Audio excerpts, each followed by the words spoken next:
Então, vamos lá, artigo 311. Eu vou abrir aqui ele agora. Vamos para a legislação. Vamos voltar um pouquinho para o artigo 311 do CPC. Olha que maravilha. O artigo 311 está no título 3, que trata da tutela de evidência. Da tutela de evidência. Artigo 311. A tutela da evidência será concedida independentemente de demonstração de perigo de dano ou de risco ao resultado útil do processo. Ou seja, não tem urgência. Já começa aqui. Ele fala aqui claramente, independentemente da demonstração de perigo de dano ou de risco ao resultado útil do processo. O meu direito é somente evidente. Não está acompanhado ali do requisito da urgência. E aqui diz as hipóteses quando poderá ser concedida essa tutela de evidência. Tá? Vamos lá, inciso 1. 1. Ficar caracterizado o abuso do direito de defesa ou manifesto propósito protelatório. Gente, antes de eu prosseguir essa análise aqui, eu queria falar um pouquinho para vocês o seguinte. Erroneamente, as pessoas confundem tutela provisória com liminar. Tá? Liminar é a decisão concedida antes da citação, preferencialmente sem a oitiva da outra parte. Então, pensem o seguinte, a partir do momento, isso a gente já trazendo um olhar aqui por artigo 311, se liminar é aquilo que é concedido antes da citação, perceba que depois que o réu está no processo, não é possível a concessão de liminar. E é justamente essa análise que a gente vai fazer do artigo 311, para que a gente consiga examinar as hipóteses em que é cabível a tutela de evidência e quais as hipóteses que serão possível a sua concessão de forma liminar, ou seja, antes da citação da parte adversa. Vamos lá, vem comigo. Artigo 311, já falamos. Inciso 1. Para deixar claro, para que vocês consigam fazer essa análise de uma forma objetiva, todas as vezes que depender de um ato do réu, depender de um ato da outra parte, melhor dizendo, você não terá a concessão de forma liminar. Se tem algum ato do réu a ser praticado dentro da hipótese legal, você não poderá fazer o requerimento, não será concedido a você de forma liminar esse pedido. Então vamos lá. Inciso 1. Ficar caracterizado o abuso do direito de defesa ou manifesto propósito protelatório da parte. Inciso 1. Gente, perceba, tem aqui claramente, precisa do abuso do direito de defesa. Para alguém se defender, é necessário que ele já tenha sido citado. Depende de um ato do réu. O réu precisa ter abusado do direito de defesa. Se for contra o autor está fazendo algum manifesto propósito protelatório. Ele está fazendo alguma coisa ali para atrasar a demanda. Então, não tem como se eliminar, porque depende de outra parte. Inciso 1. Não pode ser concedido liminar. Inciso 2. As alegações de fato puderem ser comprovadas apenas documentalmente e houver tese firmada em julgamento de casos repetitivos ou em súmula vinculante. Gente, já faço uma ponderação aqui. Leiam o artigo 927 do Código de Processo Civil. Lá está falando sobre os precedentes vinculantes. É importante que vocês analisem. Isso impacta em muita coisa dentro da nossa matéria. E também na forma como o procedimento será conduzido a partir da existência de algum desses precedentes vinculantes incidindo sobre o nosso caso. Tá bem? Preste atenção nisso. Anotem para fazer a leitura. Então, inciso 2. As alegações de fato puderem ser comprovadas apenas documentalmente e houver tese firmada em julgamento de casos repetitivos ou em súmula vinculante. Cara, não depende de nada. Não depende de que o réu faça alguma coisa. Então, essa hipótese pode ser concedida de forma liminar, ou seja, antes da citação do réu, porque não depende de ato da outra parte. Eu preciso que as minhas alegações possam ser comprovadas de forma documental e tenha tese de julgamentos repetitivos. Por exemplo, recurso especial repetitivo, recurso extraordinário repetitivo, e por aí vai. Tá bom? Novamente, um IRDR. Leiam o artigo 927 do Senado do Código de Processo Civil. Então, inciso 2, cabe liminar. Inciso 3, se tratar de pedido rei persecutório, fundado em prova documental, adequada do contrato de depósito, caso em que será decretada a ordem de entrega do objeto custodiado sob cominação de multa. Gente, tá aqui dizendo que precisa de algum ato da outra parte? Não tá. Se não está dependendo de ato da outra parte, pode ser concedido de forma liminar, ou seja, imediatamente vai ser levantado aquele depósito, o objeto depositado. Inciso 4. A petição inicial foi instruída com prova documental suficiente dos fatos constitutivos do direito do autor, a que o réu não opõe a prova capaz de gerar dúvida razoável. Se o réu não pode opor prova capaz, ele precisa ter trazido as provas dele. Ou seja, depende de um ato do réu, consequentemente, não tem concessão de liminar nessa hipótese.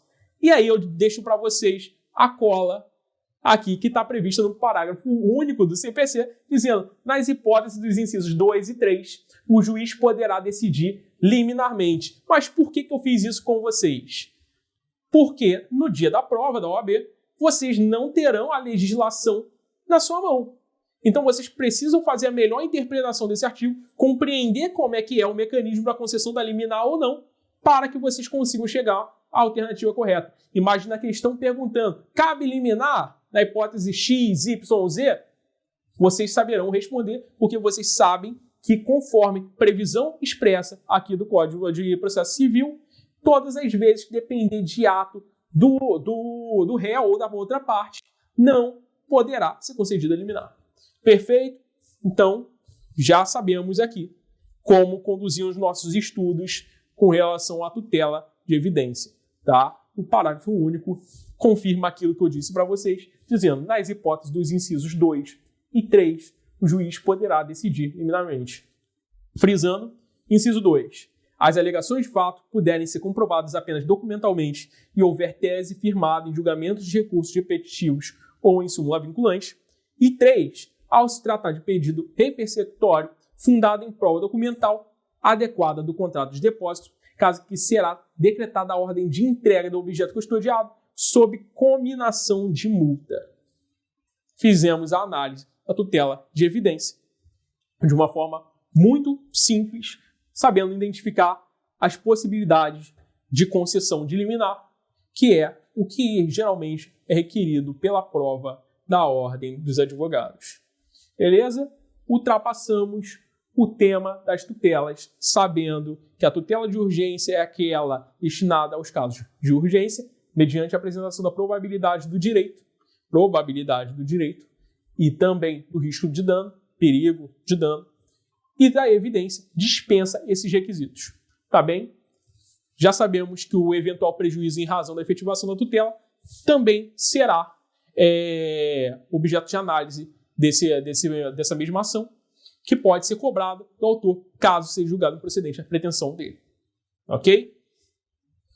Sabemos quanto ao momento, quando é antecedente, qual é o procedimento que vai seguir, e também sabemos quando for incidental. De igual forma, também apresentamos o recurso que é cabível contra o deferimento ou indeferimento. Agravo do instrumento, artigo 1015 do CPC.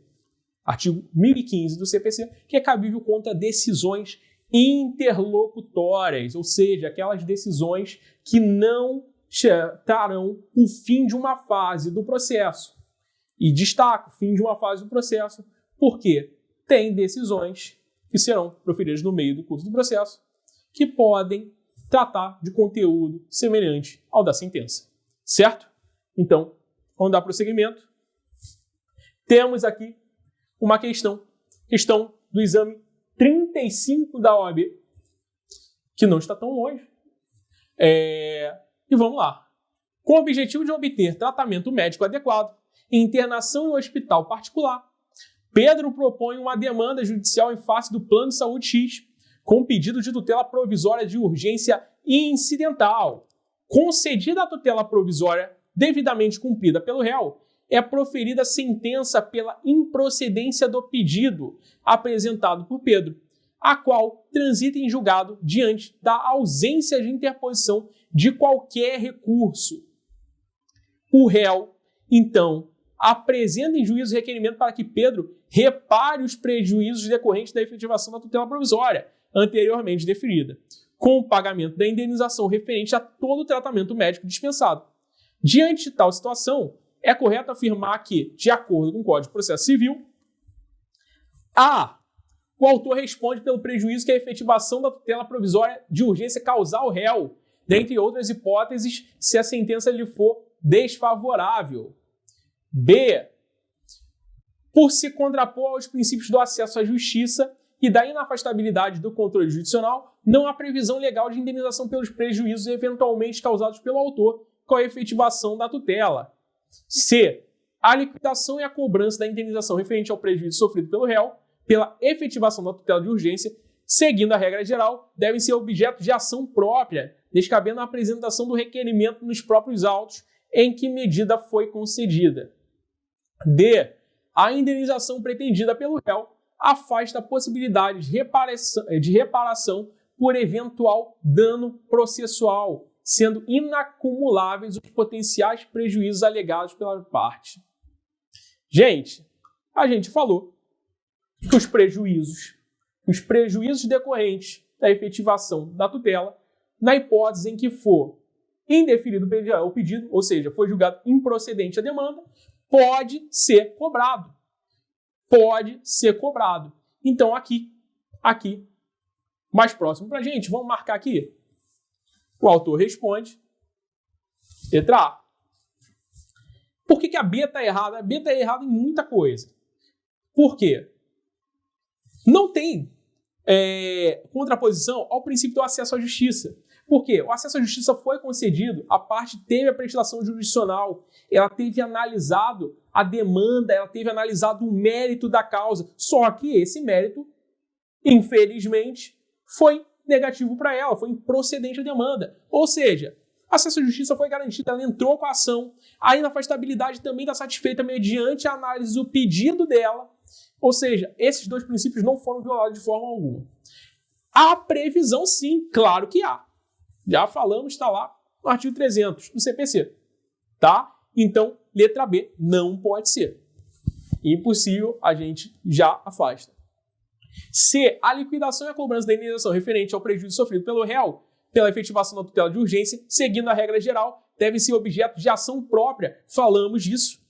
Não é ação própria pelo princípio da economia processual e também pela celeridade. Vai ser realizado dentro dos próprios autos, no momento do cumprimento da sentença, incluindo aqui eventual responsabilidade por dano processual. Então, letra C também não pode ser. Letra D, a indenização pretendida pelo réu afasta a possibilidade de reparação por eventual dano processual, sendo inacumuláveis os potenciais prejuízos alegados. Não pode. Por quê? Dano processual pode ser acumulado sim, pode ser cobrado na mesma ação. Tá bem? Então, a alternativa correta, letra A. Ok? O autor responde pelo prejuízo que a efetivação da tutela provisória de urgência causar ao réu, dentre outras hipóteses, se a sentença lhe for desfavorável, ou seja, julgada improcedente a demanda. Continuando, ainda aqui no tema da tutela provisória, a sociedade empresária Vesta Construções e Serviços LTDA propôs tutela cautelar requerida em caráter antecedente. Já falamos sobre o momento e antecedente. A gente já conhece o procedimento também, é aquele que vai desacompanhado dos pedidos principais, dos demais requisitos da petição inicial. É tão somente a análise da tutela em si. Tá? Então, contra a sociedade empresária Minerva Incorporações, fundada em contrato de construção civil e fornecimento de serviços que contém cláusula arbitral para resolução de quaisquer controvérsias advindas desse contrato. Vesta Construções e Serviços LTDA figura como parte contratada e Minerva Incorporações LTDA como parte contratante. Vesta Construções alega que, embora tenha executado os serviços previstos no contrato, Minerva Incorporações aplicou multas contratuais em razão do atraso no cronograma de obras, as quais alega que não seriam devidas.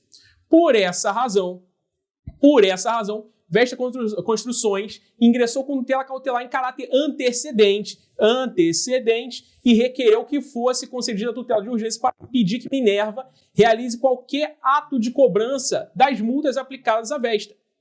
A tutela de urgência foi totalmente deferida pelo magistrado em favor de Vesta Construções. Na qualidade de advogado de Vesta, assinale a opção que apresente a medida processual a ser adotada em razão do deferimento da tutela. Vamos lá. Percebam, voltando aqui só um detalhe. Tem cláusula arbitral aqui. E essa questão é polêmica. Alternativa A. Formular pedido principal nos mesmos autos da tutela cautelar requerida em caráter antecedente, dentro do prazo de 30 dias a contar da data da efetivação da tutela cautelar? Vamos deixar essa aqui em stand-by. B. Requerer a instauração da arbitragem dentro do prazo de 30 dias a contar da efetivação da tutela cautelar? C. Formular o pedido principal nos mesmos autos da tutela cautelar requerido em caráter antecedente, dentro do prazo de 15 dias ou em outro prazo maior que o juiz fixar a contar da data da efetivação da tutela? D. Requerer a instauração da arbitragem dentro do prazo de 15 dias ou em outro prazo maior que o juiz fixar a contar da data da efetivação da tutela? Gente, essa questão é polêmica porque ela envolve arbitragem. Lembra quando a gente comentou lá atrás que tinha uma prevalência da jurisdição privada em razão da arbitragem, porque aquilo dali estaria mais próximo do que seria uma solução consensual, porque as partes escolheram participar daquele tipo de procedimento, que eles escolheram o julgador? Isso aqui vai interferir nesse momento. Essa questão eu trouxe somente por um motivo, só para a gente destacar. Duas alternativas aqui estariam corretas. Isso a depender do procedimento. A FGV adotou na hipótese aquela que está direcionada a levar o procedimento para o juízo arbitral, privilegiando a interpretação de que, sendo jurisdição privada, ela vai prevalecer e a competência é definida pelo árbitro. Então, a FGV entendeu nessa hipótese que essa seria a questão correta. Porém, parte dos professores questionaram essa questão, dizendo o seguinte: a quem cabe arguir a convenção arbitral? Quando a gente falar de contestação mais à frente, vocês perceberão que uma das preliminares, uma das matérias de defesa a serem tratadas pelo réu é a alegação da existência de cláusula arbitral. Então, nesse sentido, a medida adequada deveria ser que o autor que pediu aquela tutela antecedente, cautela antecedente, prosseguisse aqui na jurisdição estatal. Então, parte dos professores falaram que prosseguia na estatal, enquanto a FGV disse que prosseguia lá pela jurisdição privada. O fundamento da resposta utilizada pela FGV é o artigo 22A da Lei de Arbitragem. Então, gravem, essa é uma questão somente para fins de discussão. Eu trouxe aqui somente para fins de fazer essa análise. Pensou, viu uma questão que tem arbitragem envolvida? Pense na competência. Quem define a competência será o árbitro. Se é o árbitro, a chance de que aquela solução tenha que ser atingida lá por meio da arbitragem é a maior hipótese de você chegar ao acerto. Então, vamos lá. Voltando aqui, parte dos professores falavam que é a letra A, enquanto a FGV disse que deveria requerer a instauração da arbitragem por força do artigo 22A da Lei de Arbitragem. Tá bem?